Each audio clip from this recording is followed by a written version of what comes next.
एक आदमी है, वो हर रोज सुबह एक्सरसाइज करता है, सुबह मॉर्निंग वॉक करता है, जॉगिंग करता है, शाम को भी करता है, अक्सर वो हेल्दी एक्टिविटीज में रहता है।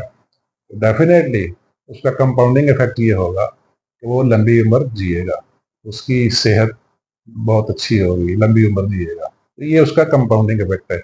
यानी जिंदगी का काफी अरसा वो एक्सरसाइज करता रहा है, मॉर्निंग वॉक्स करता रहा है, जॉगिंग करता रहा है, हेल्दी एक्टिविटीज में शामिल रहा है, तो उसका रिजल्ट क्या होगा? उसका रिजल्ट इन द एंड कि उसकी लंबी उम्र होगी, सेहत बहुत जबरदस्त होगी।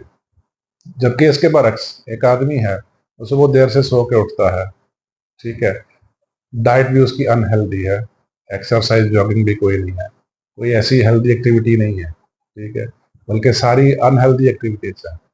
उसका नतीजा क्या होगा? उसका नतीजा आपके सामने है कि कुछ अरसे बाद, ठीक है, वो बीमार पड़ना शुरू हो जाए, कभी एक बीमारी, कभी दूसरी बीमारी, कभी तीसरी बीमारी। पॉसिबल है ना? ये होता है कंपाउंडिंग इफेक्ट। किसी भी रूटीन का, किसी भी प्रैक्टिस का नतीजा इतनी जल्दी नहीं आता, ठीक है, वो कुछ अरसे बाद आएगा। वो जो भी हेल्दी एक्टिविटी है या अनहेल्दी एक्टिविटी है, या जो भी एक्टिविटी है जो आप बार बार कर रहे हैं, ठीक है, रेपिटेशन, देखे आ गया ना, फिर रेपिटेशन, यानी कंपाउंडिंग इफेक्ट और रेपिटेशन आपस में बड़े गहरे जुड़े हुए हैं।